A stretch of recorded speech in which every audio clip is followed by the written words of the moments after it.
एक बार फिर हाजिर हूँ मैं हमारे चैनल न्यूज़ सब तक में। आप तमाम दर्शकों का स्वागत है।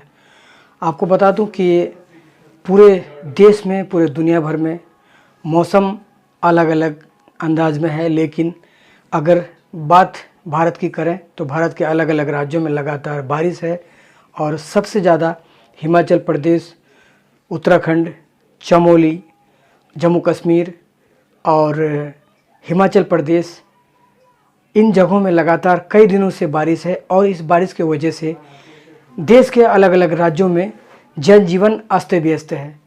यहाँ सबसे बड़ी बात है कि बादल फटने से लोगों की जानें भी गई हैं। मैं बात करना चाहता हूँ आज जिला पूर्णिया बिहार के बारे में। जिला पूर्णिया बिहार एक ऐसा राज्य है जो लगातार वहाँ महानंदा किनारे रहने वालों का जीवन हर साल दुभर हो जाता है। लोग अस्त व्यस्त हो जाते हैं, लोग परेशान हो जाते हैं। हालांकि वहाँ के लोग ज़्यादातर खेती पर डिपेंड करते हैं, वहाँ किसान हैं और खेती गृहस्थी करते हैं, लेकिन आज़ादी के बाद से लोगों के लिए आज तक कोई विकास का कोई काम नहीं हुआ है। वहाँ के जानकार कहते हैं कि आज़ादी के बाद से ना कोई हॉस्पिटल बना है और ना वहाँ कोई डॉक्टर आए हैं और ना कोई पढ़ने के लिए कोई यूनिवर्सिटी, ना कोई कॉलेज, ना किसी तरह की सुविधा।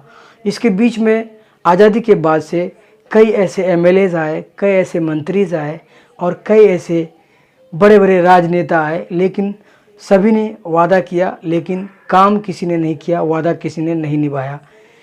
और आपको बता दें कि अमोर विधानसभा क्षेत्र से पूर्व अगर जाएंगे तो कनकई नदी और कनकई से फिर पूरब जाएंगे तो महानंदा, इसके बीच में एक आइलैंड के तरह से है जो वहाँ के लोगों का जीवन बहुत ही दुखदायक और बहुत ही परेशानी का बायस करना पड़ता है, परेशानी का सामना करना पड़ता है लोगों को।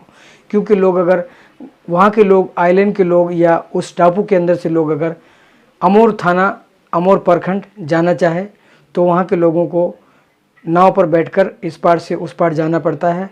और वहाँ के लोग अगर बंगाल जाना चाहे तो वहाँ के लोगों को महानंदा पर जो नाव है, जो नावें चलती हैं, उस नाव पर बैठकर नदी पार कर बंगाल जाना पड़ता है। ये है वहाँ का हाल। और वहाँ आज नहीं, जिस तरह से हमने कहा कि आज़ादी के बाद से विकास का कोई काम नहीं हुआ है, केवल सड़कें बनी हैं, सड़कों का जाल बिछा है, लेकिन वह भी सड़कें सैलाब के वक्त, बारिश के मौसम में सड़कों का कटाव हो जाता है, जो लोगों को एक गांव से दूसरे तक गांव जाने के लिए भी परेशानी होती है। यानी कि एक गांव से दूसरे गांव का संपर्क टूट जाता है। और बिजली की अगर बात करें तो कई ऐसी शिकायतें हैं। लोग कहते हैं कि इससे छोटा सा डिबिया जलाना बेहतर था, या फिर हम अंधेरे में रहते थे वो हमारे लिए अच्छा था, क्योंकि हम एक ही चीज़ पर डिपेंड करते थे, चिराग जलाते थे, लालटेन जलाते। लेकिन कुछ ऐसे गांव हैं जहां बिजली तो है लेकिन अंधेरे में जीना पड़ता है। ये तमाम चीज़ें हैं, ये तमाम तस्वीरें हैं, आपको दिखाने की कोशिश करूंगा, आपसे बात करने की कोशिश करूंगा। लेकिन बात करने से पहले सबसे पहले आपको बता दूं कि मेरा मोबाइल नंबर 9110 280 990 9110 280 990। कोई ऐसी खबरें, कोई ऐसी जानकारी आप चाहे तो मुझे भेज सकते हैं। दूसरी बात बता दूं कि वहाँ अमोर प्रखंड, हफनिया पंचायत, मलहना गांव से कुछ तस्वीरें हमें, वहाँ एक मुदस्सिर नाम का लड़का है, उन्होंने मुझे तस्वीर भेजी है और उन्होंने कहा कि महानंदा का हाल इस प्रकार से है कि नदी का कटाव है, धीरे धीरे पानी का बहाव अब जो है बढ़ने लगा है, पानी फूलने लगा है। हो सकता है कुछ ही दिनों में फिर नदियों का जल स्तर बढ़ जाए और महानंदा जो हर साल तांडव दिखाती है वो तांडव फिर हम लोगों को देखना पड़े। तो सवाल मेरा ये है कि अगर हर साल बारिश होती है, हर साल सैलाब आता है और हर साल मौसम के चपेट में हम लोग अगर आ जाते हैं तो इस प्रकृति को हम रोक नहीं सकते हैं, लेकिन प्रकृति के लिए हमें बंदोबस्त करना बहुत ज़रूरी हो जाता है।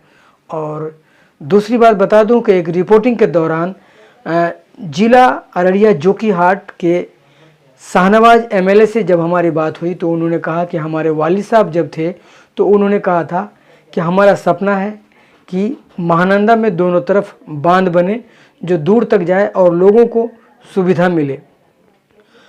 तो ये जो तस्वीर है हमने मंगाया है, कुछ तस्वीर हमारे पास हिमाचल से है और कुछ तस्वीरें हमारे पास जिला पूर्णिया बिहार के हफनिया पंचायत मलहना गांव के मुदस्सिर की है। तस्वीरें देखिए और आप कोई शिकायत हो तो हमें कमेंट बॉक्स में ज़रूर लिखें और हमारे वीडियो को शेयर ज़रूर करें। और जिस तरह से हमने कहा कि अगर कोई जानकारी हो तो मेरे व्हाट्सएप नंबर पर आप ज़रूर भेजें। इसी के साथ अपनी बातों को विराम देता हूं। आपका दिन शुभ रहे और आप हमेशा मुस्कुराते रहें, खुश रहें। नमस्कार, जय हिंद।